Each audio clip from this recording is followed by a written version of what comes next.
something that ends out there.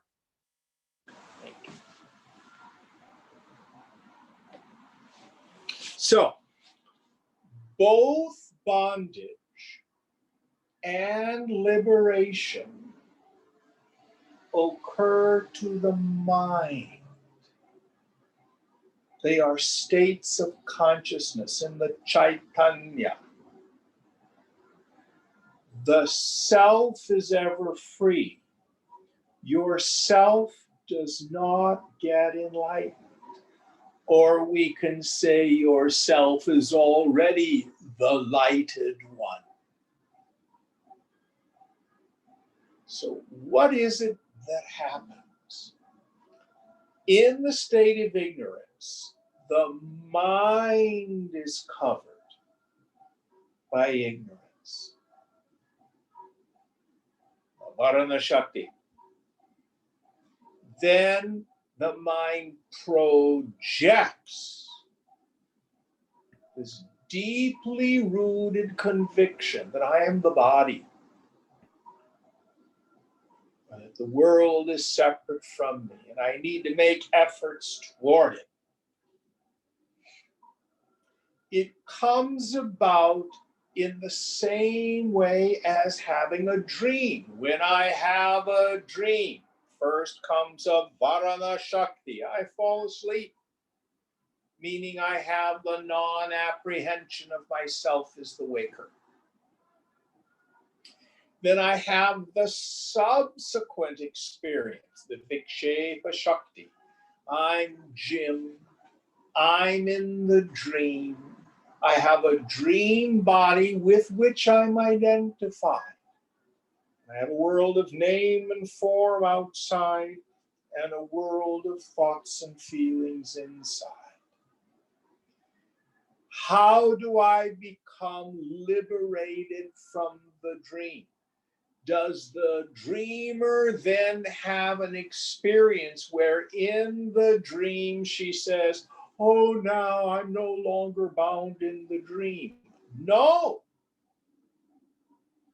The dream, the dreamer, the dream world, the dream feelings and thoughts are gone.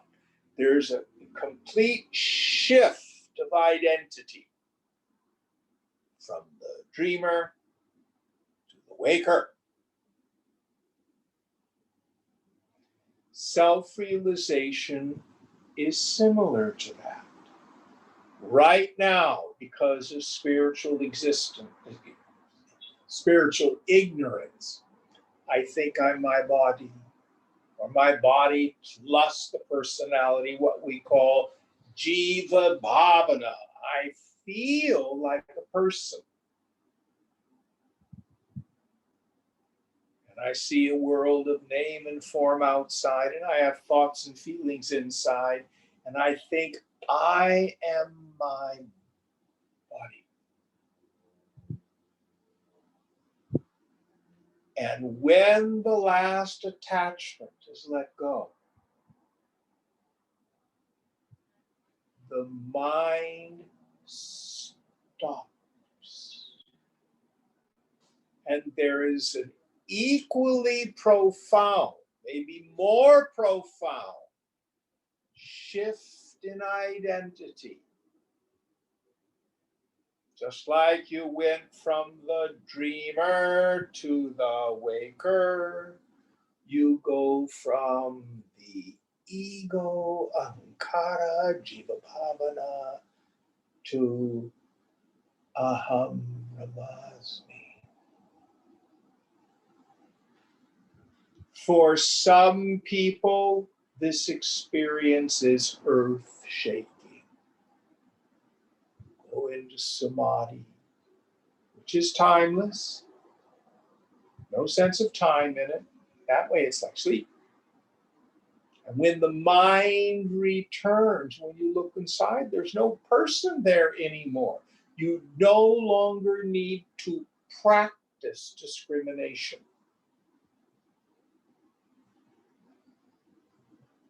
All the objects, emotions, and thought are like a million miles away. It's not a practice, it's obvious.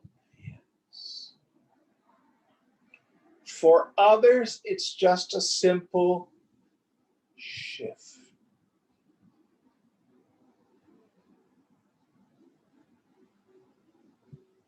So, how do we remove the ignorance? Keep inquiring into the nature of yourself. Who am I? I am not the body. I am not the prana. I am not the mind. I am not the intellect. I'm not the ahankara, the ego sense. I'm not the deep sleep of ignorance. Aham brahmasmi. I am that partless Brahman. That chidakash, that space of awareness itself.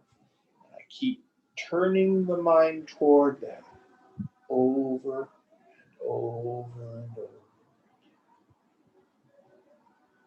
Now, self-realization is completely self-validating. Someone says, do you have any doubts about your essential nature? If you have doubts, it hasn't happened yet.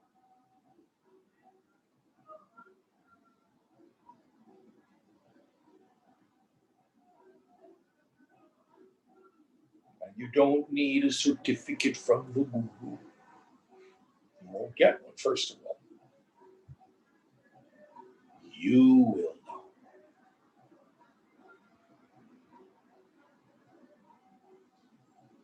Now, what is it that experiences the self? It is the self itself that experiences the self. You do not see, hear, taste, touch, or smell yourself. You don't emote yourself. You don't think yourself. Yourself is not a feeling or a thought. Well, is it unknowable then?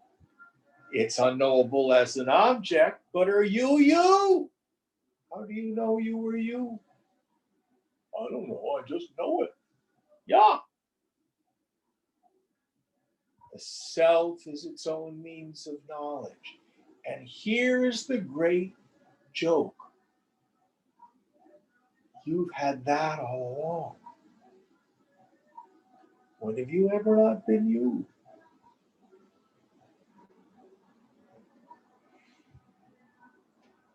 But when this dawn of knowledge happens, something changes. What is it that changes? It is the mind that changes. There is no other bondage than the deeply rooted conviction I am bound, meaning I'm convinced I'm my body. I'm in the dream of egoism. There is no other liberation than the deeply rooted conviction that I'm free. Not that I'm a Mahatma, not that I'm a Jiva Mukta, touch my feet. No.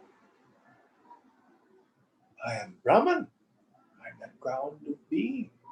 And no personal sense of self is real.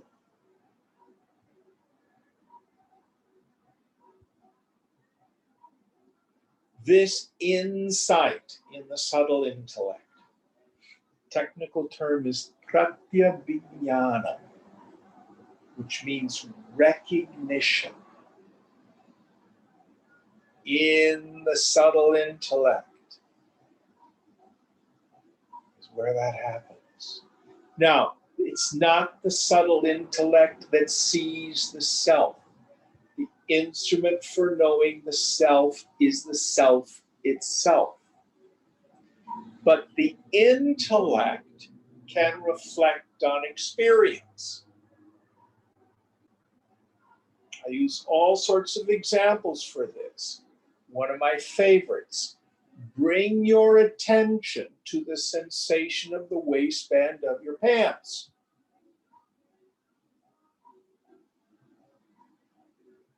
Now, what did we do? We brought the mind's eye to that sensation. That sensation's been going on since you put your pants on this morning. So the direct experience of the waistband on your trousers is your skin. But you can think about it. Oh, are my pants too tight? Or are they loose? Or, oh, I was kind of hot and sweaty today. It feels kind of weird.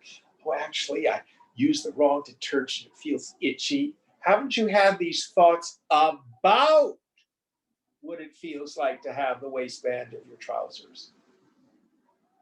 But it's not your intellect that's having the direct experience. You're reflecting on the direct experience. Likewise, if you rub your hands together, the instrument for hand rubbing is hands. But now you can reflect on it. When you rub your hands together, is it motion or stasis? It's motion. Does it become warm or cold? It becomes warm. So first is direct experience, hand rubbing. Put your hands in your lap and with your intellect, rub your hands together. Can't do it.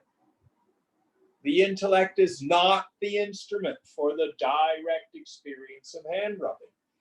But when you rub your hands together, direct experience, you can reflect on it. Do you see that? Now, the difference between waistband of your trousers and hand rubbing and your experience of the self is your self never shuts off. You don't put yourself on in the morning. Your self is always eyeing, being. Listen very carefully. The self is difficult to realize not because it's far away, but because of its profound ordinariness. In fact, it is the most ordinary experience you have. You are I all the time. Past, present, future, waking, dream, deep sleep. Good times, bad times, every sense perception, every feeling, every thought. The ground of it is I know. Drawing our attention from the known, find out who's the knower, as Swamiji used to say.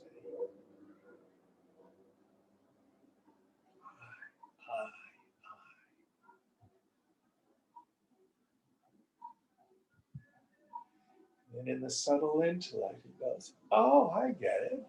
There's nobody there.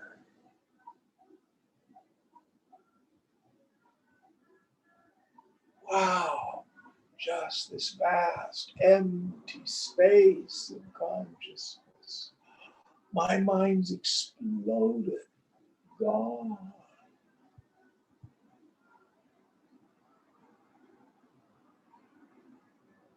There's no me, just I.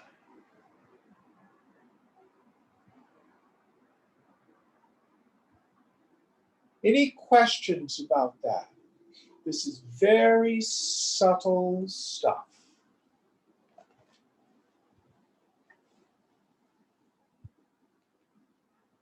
All right. Does anyone remember what verse we're on? Do you need a copy of the book? 505, I believe. 505. Can you help us out, Ganesh?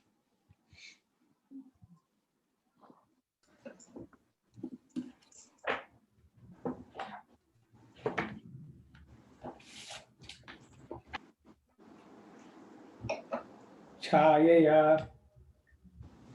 स्पृष्टमुष्णं वा शीतं वा सुष्टुदुष्टु वा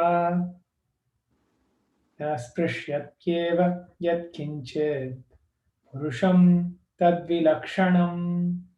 If the shadow of a man is touched by heat or cold, good or evil, it does not in the least affect the man who is other than his shadow. So we've had this sense that for the person of realization, they have no relationship, no concern for the upadis, the equipment. So just like if you're walking down the street and your shadow falls in the gutter, do you care? Or it's high noon on the solstice today, and you look at your shadow, oh, my shadow is so little. And then in the evening, you go for a walk. Ah, my shadow is 9 feet long this evening. No one thinks about that. So also for the woman of realization, she has no concern for the equipment. It does what it does, impelled by prarabdha, a force of its past. The dharma of the body is karma. It will do what it does. The dharma of yourself, Satchidananda.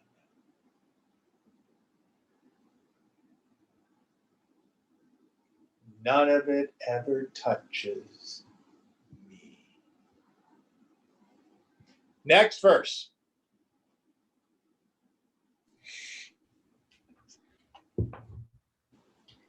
Asakshinam sakshidharmaah samsprishanti vilakshanam avikaram udasinam grahadharmaah pradipavat.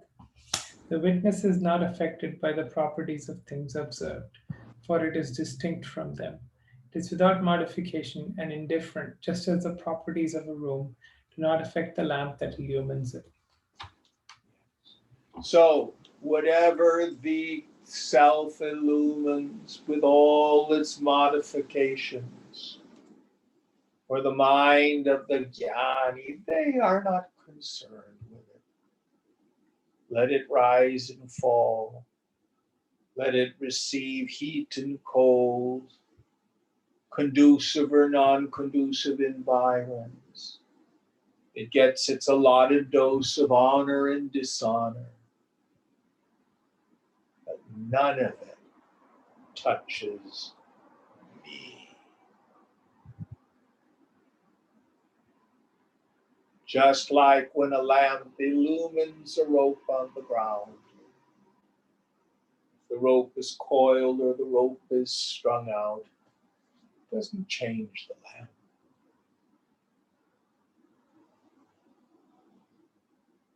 The sun shines on the just and the unjust.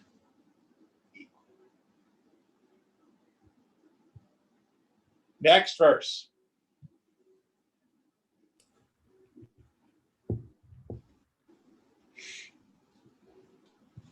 Raveryatha karmani sakshi bhavo panheryatha tahani yamakatvam rajyoryatha ropitapastu sangha tathaiva kutastha chidatmano me.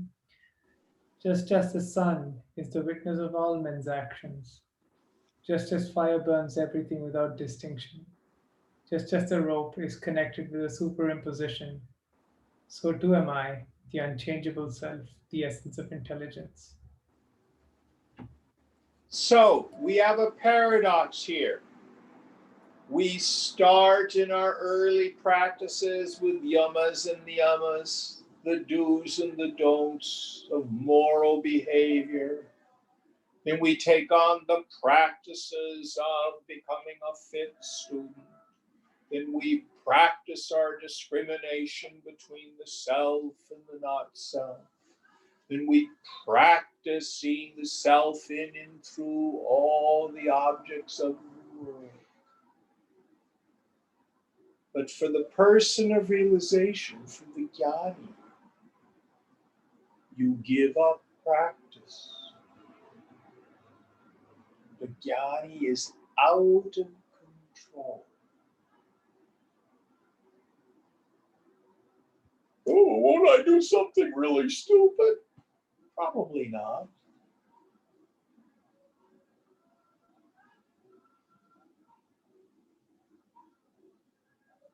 There's no more a struggle to do this or that, to achieve this or avoid that.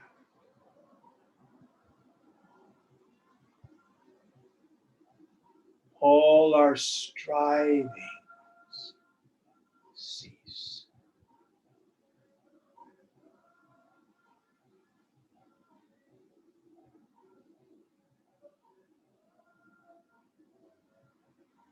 Next one.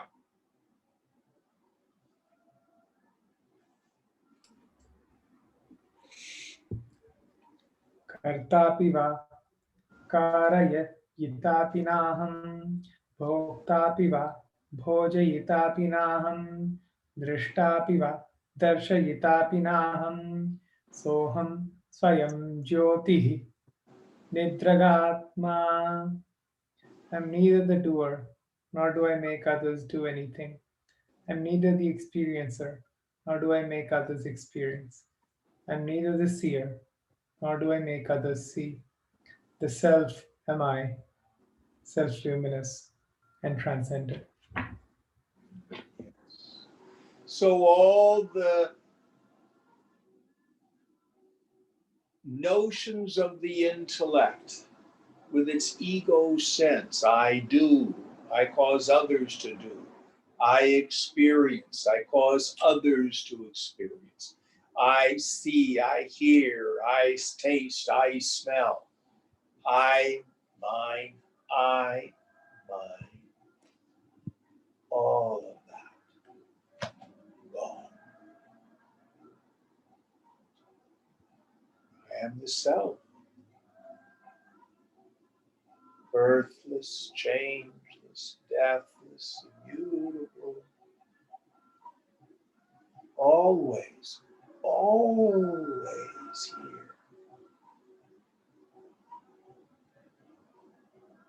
No matter what state the mind is in.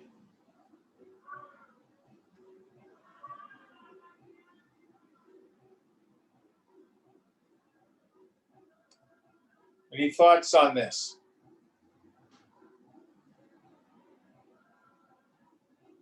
It's at this point that the student takes that final stick. We've talked about the metaphor of this is the stick of practice, mumukshutva. It's constantly used to stir the fire of all our attachments and identifications until they're all burned up. But in the end, you toss the last stick on. You give up being a yogi. You give up being a mumukshu, a seeker.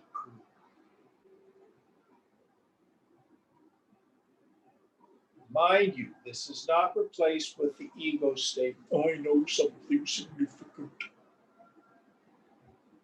I've got it.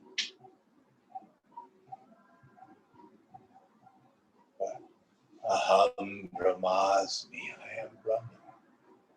And all those stupid mind states. I know, I don't know, I'm going to know, I used to know. It's noise.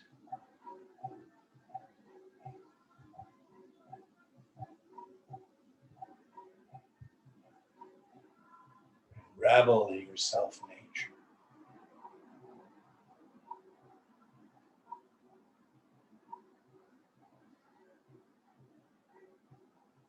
Next one.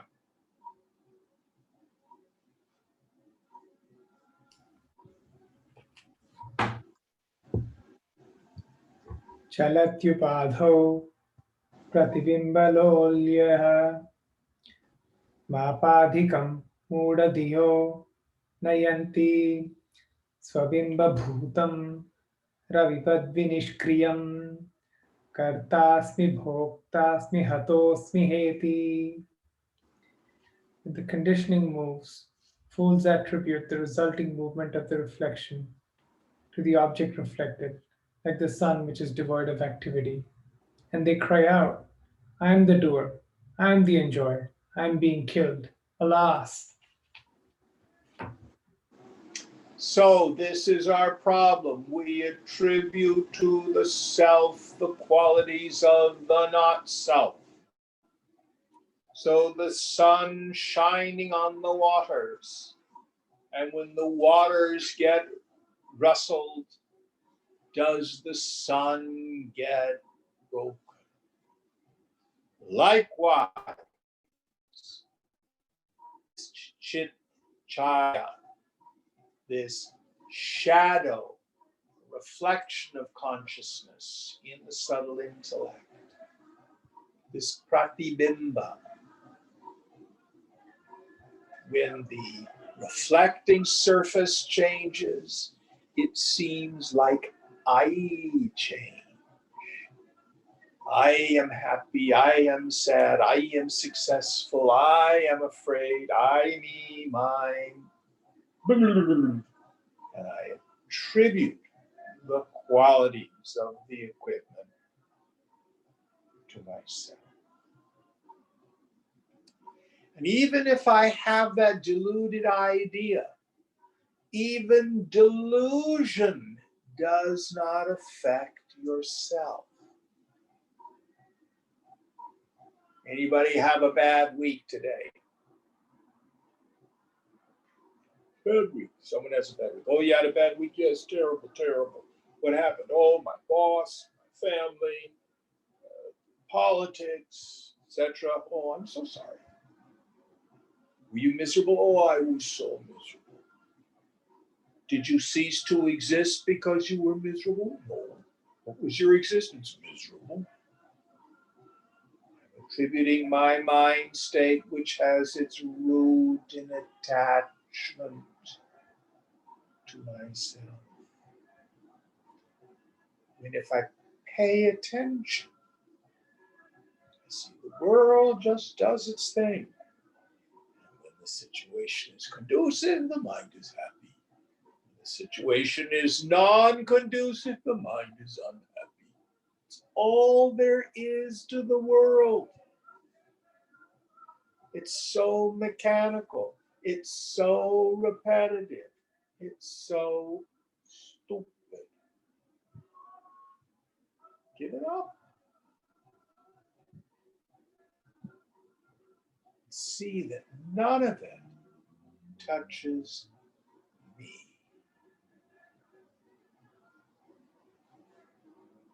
I have a relationless relationship with the world.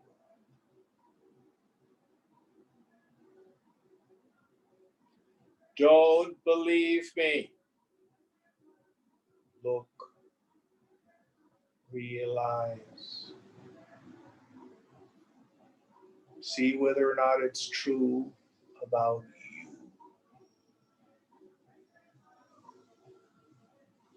Next one.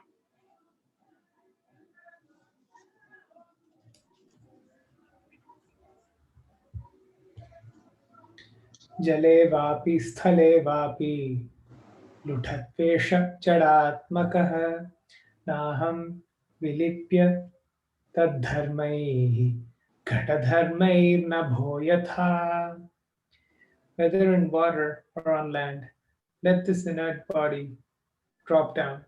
I am untouched by its properties, like the sky is untouched by the properties of the jar.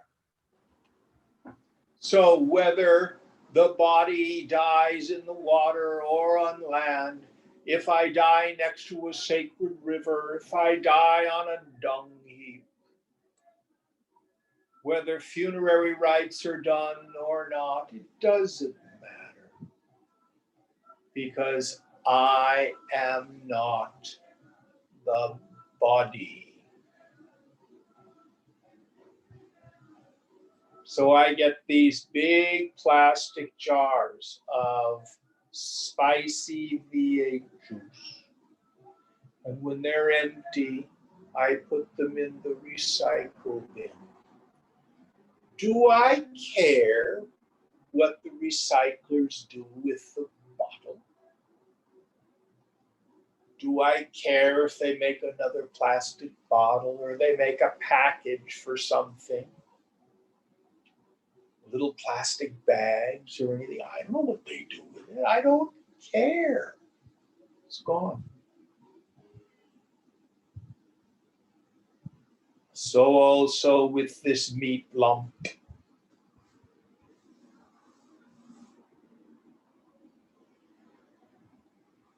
does not matter. Now, I don't know if they still do it. They may do it up in the Himalayas.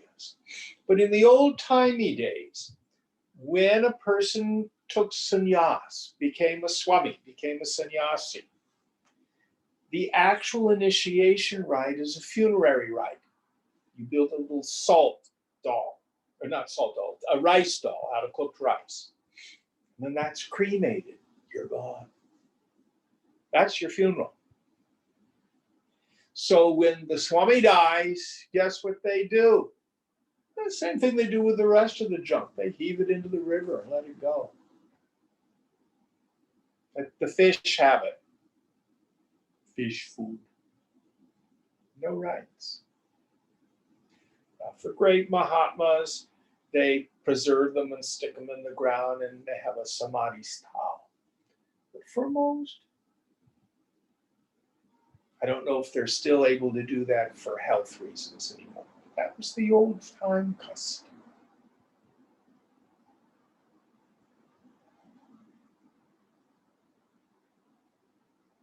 Because for the woman of knowledge, or the man of knowledge, the mark of it is that they know they are not the body.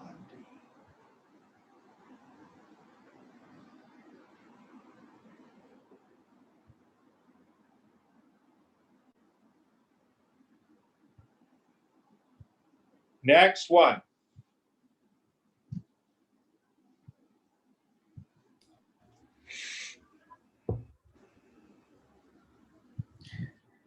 कर्तृत्व भोक्तृत्व खलत्वमत्ता जडत्व बद्धत्व विमुक्ततादयः बुद्धेर्विकल्पा न तु सन्ति वस्तुतः स्वस्मिन् परे ब्रह्मणि केवले द्वये doership, enjoyership, cunning, drunkenness, dullness, bondage, and freedom. These passing states of the intellect are in reality never in the self, which is the supreme Brahman, absolute and non-dual. So there are no rules for the woman or man of realization. Sometimes they're like a python, very still, not moving. Other times they're very eloquent, teaching the scriptures. At other times they may be drunk or dull.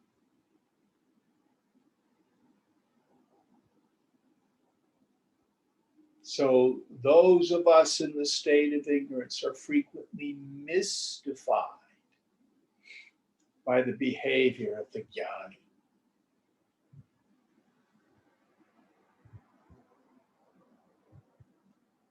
Inside for her or him, no relationship to the equipment. It's just dancing its dance based on the force of its past.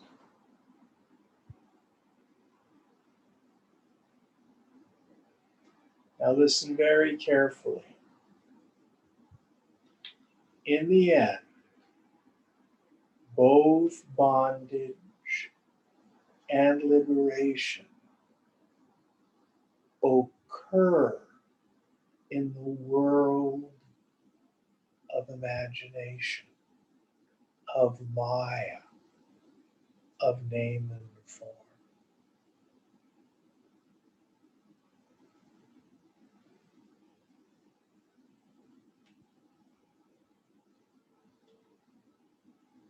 For the person of wisdom, both bondage and liberation. And you can tell when someone has not really gotten this. Because if they've had a deep experience, they want to make sure you know about it.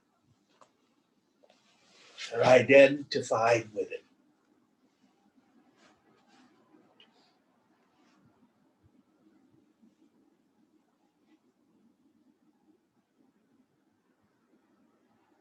For the real jnani, they've quit asking such stupid questions long ago. Only Brahman is real.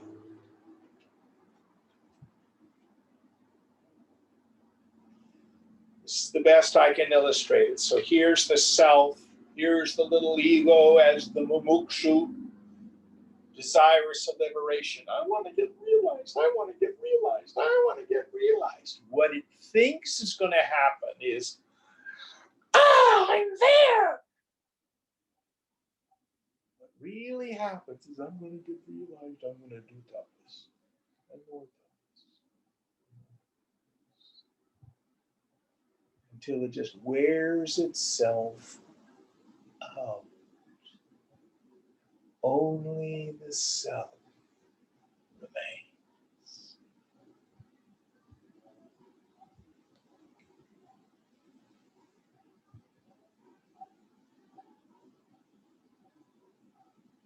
Next verse.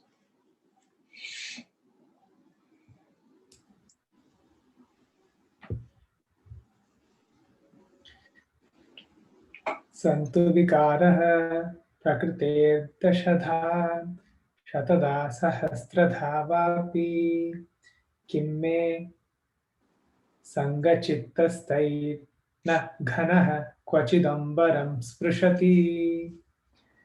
Let there be modifications in Prakriti in 10, 100, or 1,000 ways. What have I, unattached, knowledge absolute, got to do with them? The clouds can never touch the sky. So the person of wisdom, the jnani, is not concerned with the various permutations of name and form.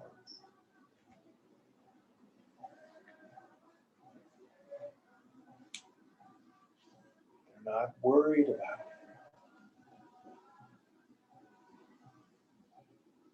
There's no more what I call the shit theory on the shoulder. How am I doing? Am I okay?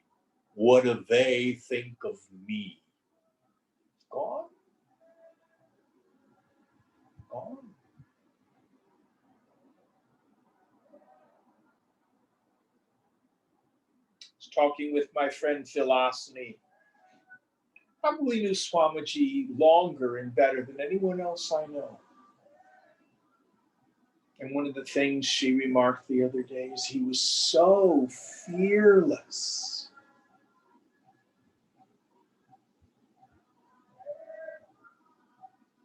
Fearless.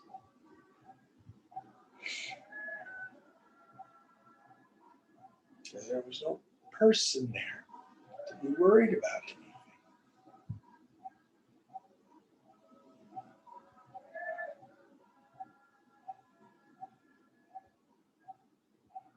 And he found the world so incredibly funny.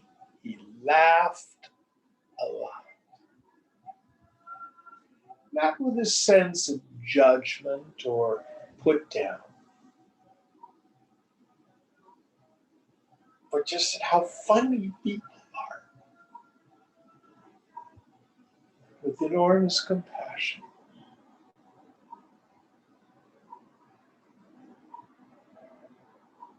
Next verse.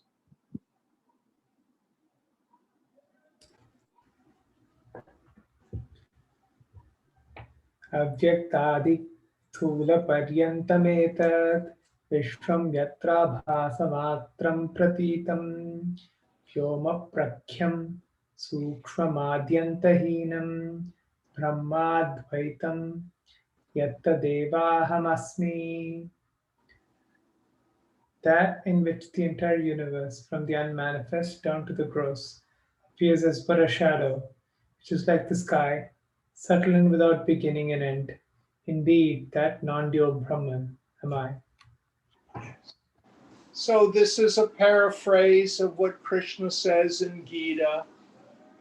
In one tiny corner of my infinite being, the entire cosmos exists. So the jnani sees the world, perceives it, but knows it to be different than what the ordinary person sees. Is always aware without effort of the context of consciousness. It is immovable and changeless and high. Next one.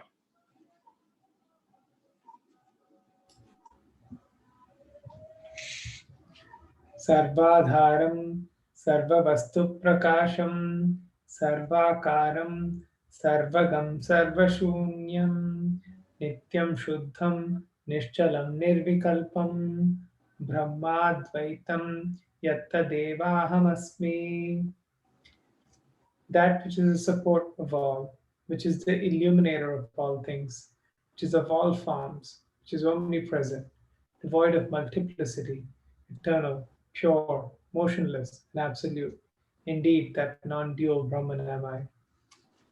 So how is it that the self, which is a homogeneous mass of consciousness, which never moves, never changes, seemingly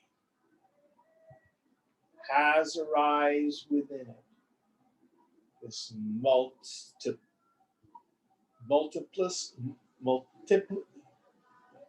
this world of name and form that is muddable. What's the word I'm looking for? Multiplicitous. Anyway, it's got lots of stuff in it. But it appears.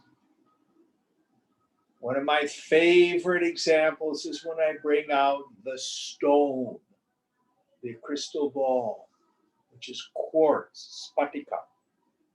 When I hold it up, you can see images in it. The images appear, but it's a solid mass of stone.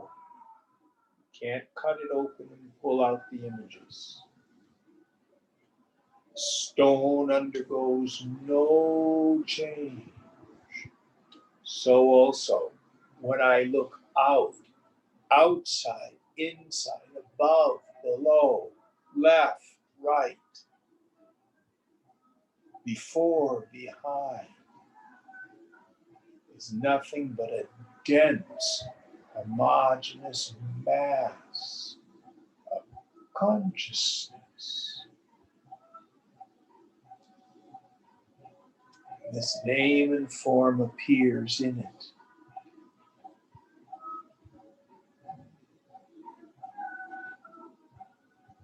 This is not theoretical. This is experienceable. You can experience it. In the mind, the phenomenal world, it's like one of those plastic transparencies. It's like you can see right through it, feels like you can stick your hand right through the whole universe, the whole creation. Something there is that's here. Consciousness. Next one.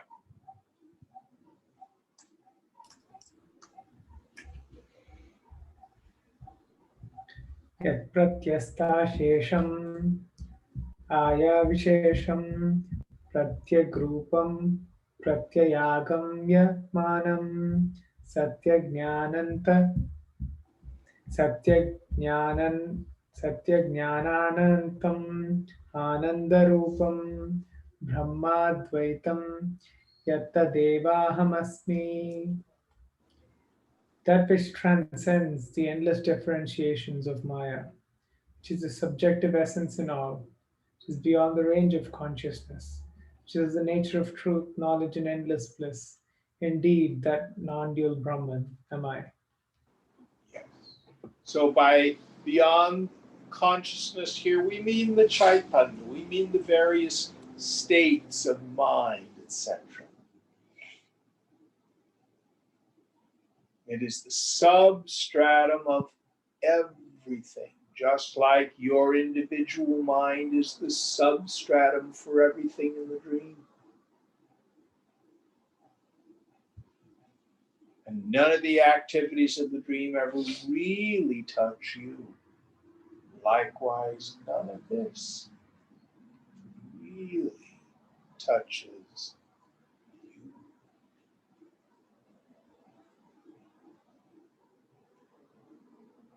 Next one.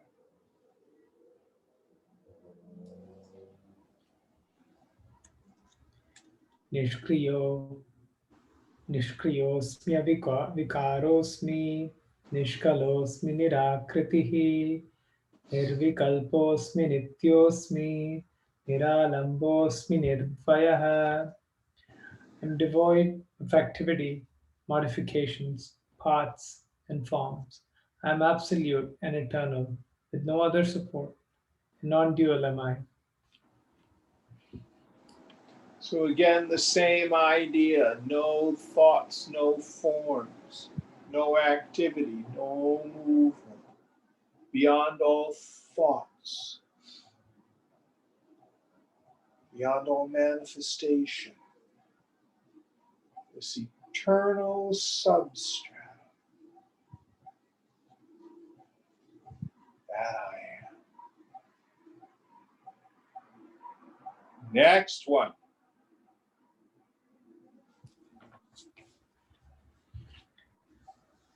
Sarvatmakoham, Sarvoham, Sarvatitohamadvayah, Kevalakhanda Bodhoaham, Anandoham Nirantarah. I am the universal. I am all in all. I am transcendent and non-dual. I am absolute, unbroken knowledge. I am bliss and eternal am I. So he says what is true about Brahman is true about me.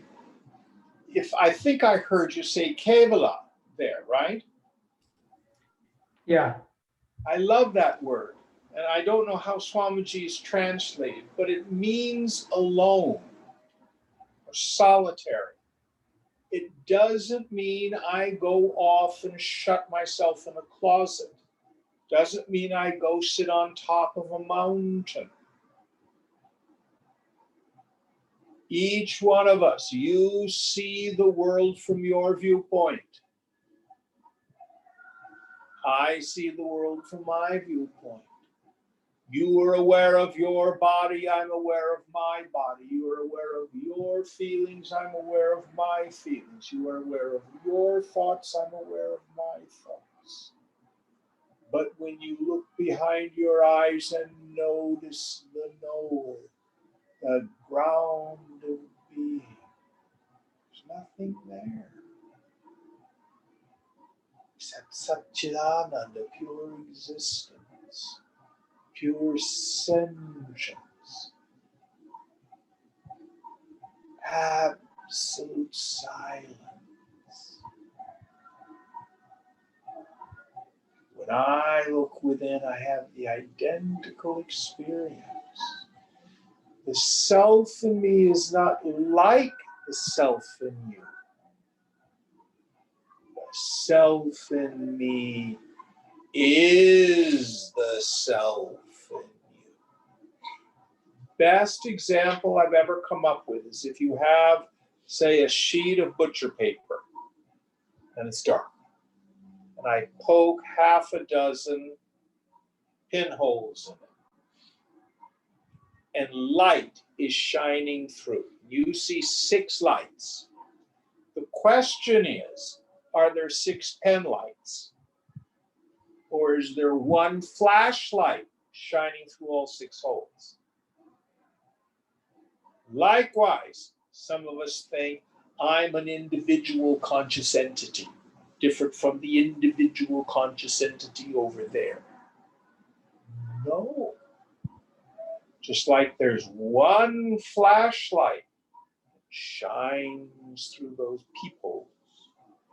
It's one self shining through everyone. When you look into another person's eyes, the being that's looking out is literally myself.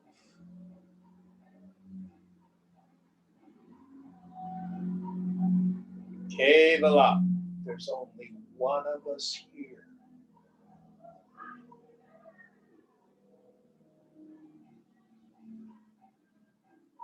Next one.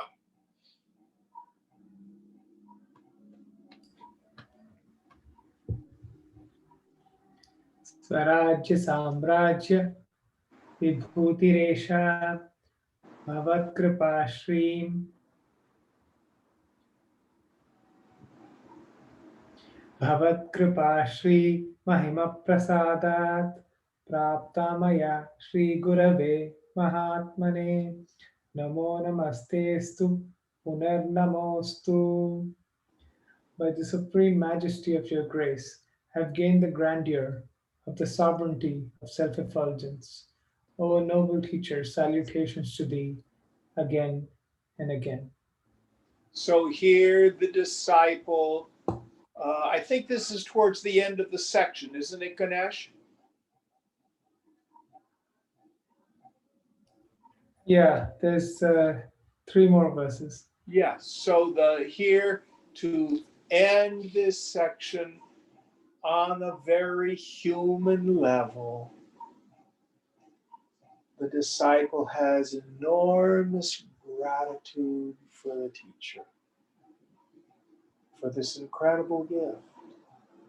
This incredible gift. By grace, we get a chance to meet someone. Let's see. Come play. We show you something marvelous. It's easier than you think. Come dance. And if the student is right, come into the same vision of the infinite as the Buddha. Heard something today that I love. You all heard the saying, when the student is ready, the teacher appears. When the student is finished, the teacher disappears.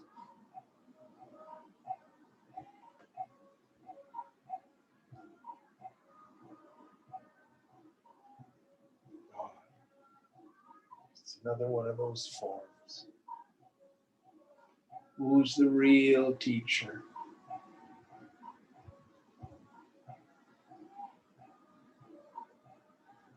Next verse.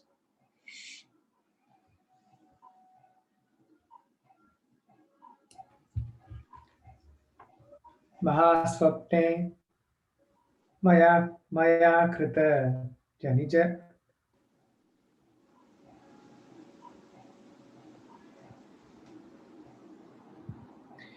Mahaswapne Maya Krita Janijara Pratyugahne Brahmantam Klishyantam Bahulatarataa Pairanudinam Ahankara Vyaghra Yathitam Vyathitamima Matyanta Prabodhya Prasva Prasvapat Prasvapat Param Avita Pan Mamasi Guru.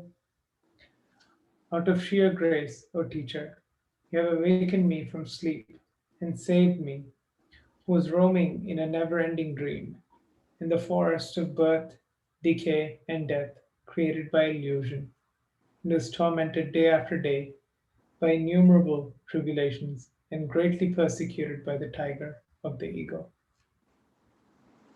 So what's so amazing? One looks back and say, where did the ego go? When did it go? All I know is it's gone. I'm clear. It was never really a person.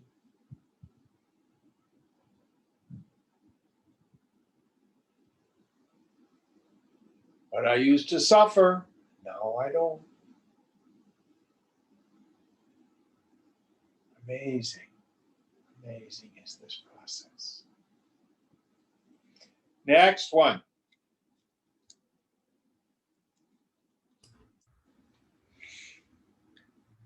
Namastasmai Sadekasmai Kasmai Chinma Hase Namaha Yadet Advishvarupena Rajate Guru Rajate.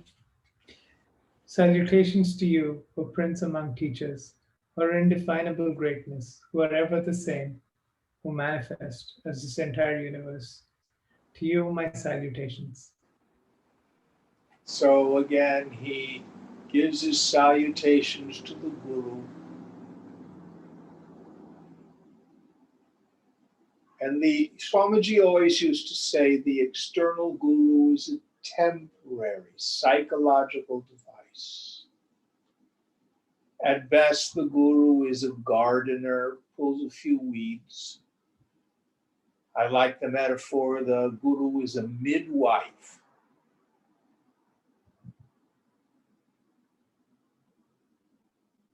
We do the work.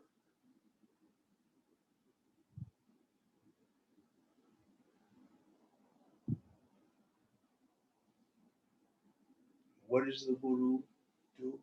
Just hands us these tools. Try doing this. Look at things this way.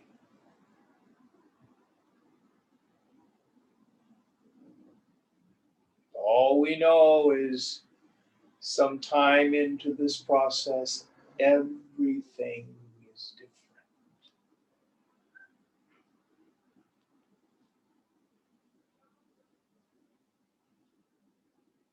Eternal salutations to the Guru.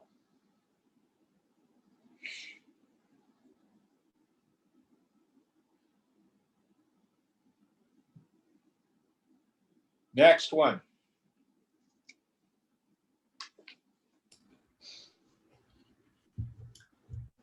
Iti Natamavalokyya Shishyavaryam Samadhi Gatatmasukham Prabuddhatvam Pramodita Hridaya Sa Deshikendraha Punaritam Maha Vacha Param Mahatma. Seeing that the worthy student has gained the bliss of the Atman, is enlightened, and is prostrating, the noble teacher, being glad at heart, again spoke these supreme words. All right, so we will stop here for this evening, and we enter next week into the final words of advice of the Guru. And I love this section where it says, when he sees that the student is is enlightened, has realized his self, that he's glad at heart. You have nothing that the teacher wants. Their only joy is to see you awaken. And it's a great joy. It's a great joy.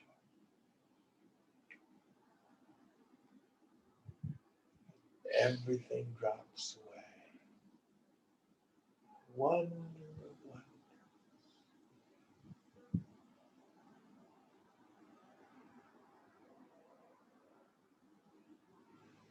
So we'll end here tonight a little early, but I'll hang out for questions for those who may have them.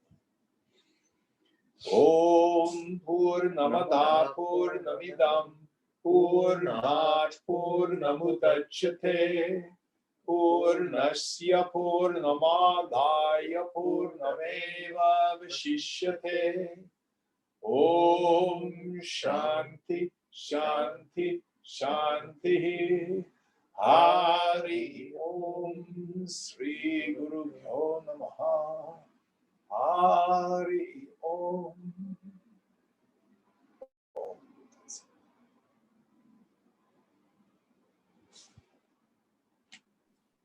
Thank you, Jim. Thank you, Ganesh.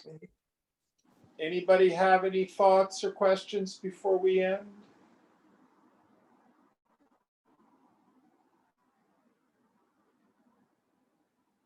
All right. Good night. Night, Jim. Night, everyone.